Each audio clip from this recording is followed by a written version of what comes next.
নমস্কাৰ বন্ধুসকল, আজি হৈছে 1 মাৰ্চ। আজিৰ দিনটোত কেইবাটাও গুৰুত্বপূৰ্ণ খবৰ আহি পৰিছে। তেন্তে পলম নকৰি চাওঁ আহক আজিৰ দিনটোৰ গুৰুত্বপূৰ্ণ খবৰসমূহ।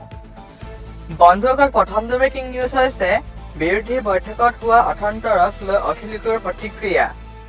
শনিবাৰৰ বিৰোধী ঐক্যৰ বৈঠকক লৈ বিধায়ক অখিল গগৈয়ে শেহতীয়াকৈ প্ৰতিক্ৰিয়া প্ৰকাশ কৰিছে। তেওঁ কয় যে পতি পত্নীৰ মাজতো কাজিয়া হয়, কিন্তু এনেবোৰ যুক্তি তৰ্কৰ বাবে সম্পৰ্ক অধিক মধুৰহে হয়। Digital desk. শনিবাৰৰ বিৰোধী ঐক্যৰ বৈঠকক লৈ বিধায়ক অখিল গগৈয়ে শেহতীয়াকৈ প্ৰতিক্ৰিয়া প্ৰকাশ কৰিছে। তেওঁ কয় যে পতি পত্নীৰ মাজতো কাজিয়া হয়, কিন্তু এনেবোৰ যুক্তি তৰ্কৰ বাবে সম্পৰ্ক অধিক মধুৰহে হয়। গতিকে যিকোনো ব্যৱস্থাতে যুক্তি তৰ্ক থাকিবই, তাৰ পৰাহে সম্পৰ্ক মজবুত হয়। এইবোৰ কথাক ইমান প্ৰচাৰ কৰি থকাৰ প্ৰয়োজন নাই। অখিল গগৈয়ে লগতে কয় যে 2026ত সকলো বিৰোধী একলগ হৈ বিজেপিক প্ৰতিহত কৰা হ'ব। সেই কথাক লৈ নিশ্চিত থাকক, কিন্তু তাৰ পূৰ্বে আমি এখন বিশেষ কৰ্মসূচী বা নিয়মাৱলী প্ৰস্তুত কৰাটো ৰাইজৰ দলে কামনা কৰিছো। পাছত যাতে চৰকাৰ গঠন কৰাৰ পাছত এক মনোমালিন্য যাতে নহয়, তাৰ বাবে সকলো কাম নিয়াৰিকৈ হোৱাটো অতিকৈ জৰুৰী।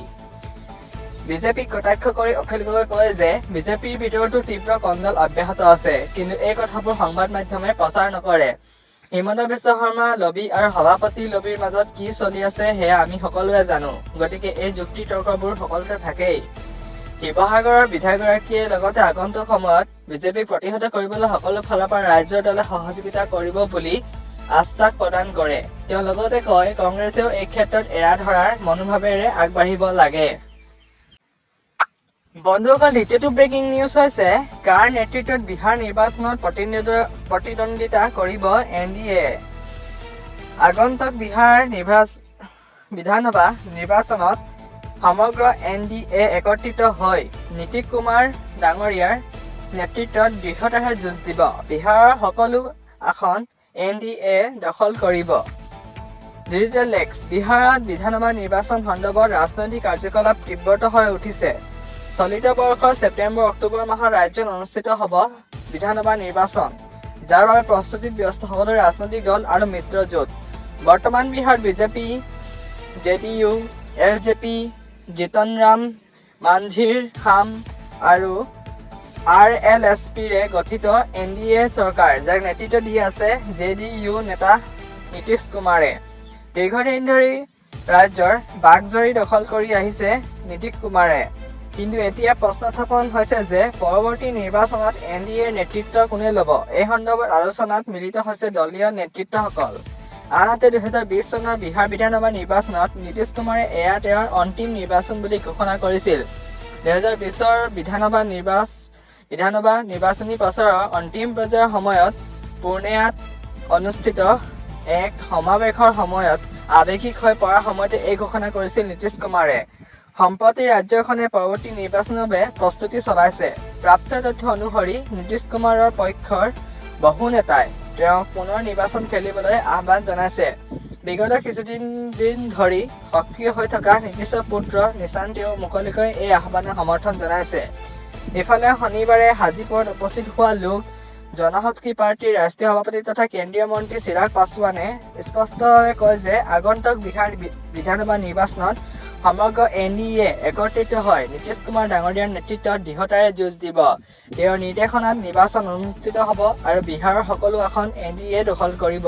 ইয়াৰ উপৰি চিৰাগে আৰু কয় যে বিৰোধীয়ে হতাশাৰ বাবে বিভিন্ন ধৰণৰ উৰাবাতৰি বিয়পাইছে। RJD আৰু কংগ্ৰেছ দল দুৰ্বল হৈ পৰাৰ ফলত NDA-কো ভংগ কৰাৰ প্ৰয়াস কৰিছে। বন্ধুসকল, পৰৱৰ্তী ব্ৰেকিং নিউজটো হৈছে ভিক্ষা খোজাটো ৰাইজৰ অভ্যাসত পৰিণত হৈছে মন্ত্ৰী প্ৰহ্লাদ সিং পেটেল। বিজেপিৰ মন্ত্ৰী প্ৰহ্লাদ পেটেলৰ এই মন্তব্যক লৈ তীব্ৰ প্ৰতিক্ৰিয়া প্ৰকাশ কৰিছে বিৰোধী কংগ্ৰেছে। মধ্যপ্ৰদেশ কংগ্ৰেছৰ সভাপতি জিতু পাটোৱাৰীয়ে মন্ত্ৰীগৰাকীক সমালোচনা কৰি কয় যে তেওঁৰ এই মন্তব্য ৰাজ্যবাসীৰ অপমান।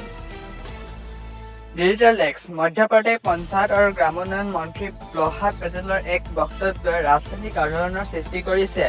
দৰাচলতে শনিবাৰে মন্ত্ৰী প্ৰহ্লাদ পেটেলে ৰাজগড় জিলাৰ মথুলিয়াত অৱতিবৈ লোধীৰ প্ৰতিমূৰ্তি উন্মোচন অনুষ্ঠানত মুখ্য অতিথি হিচাপে অংশগ্ৰহণ কৰে। সভাত শুভেচ্ছা জ্ঞাপন কৰি মন্ত্ৰী পেটেলে জনসাধাৰণৰ দাবীক ভিক্ষা বুলি অভিহিত কৰে।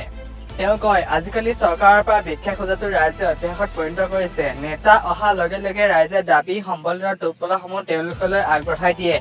এনেদৰে ভিক্ষা বিচৰাটো ভাল অভ্যাস নহয়। লোৱাৰ পৰিৱৰ্তে দিয়াৰ মানসিকতা গঢ়ি তোলক।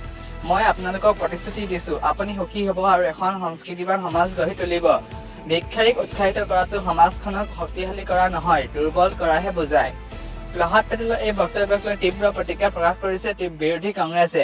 মধ্যপ্ৰদেশ কংগ্ৰেছৰ সভাপতি জিতু পাটোৱাৰীৰে মন্ত্ৰীগৰাকীক সমালোচনা কৰি কয় যে তেওঁৰ এই মন্তব্য ৰাজ্যবাসীৰ অপমান।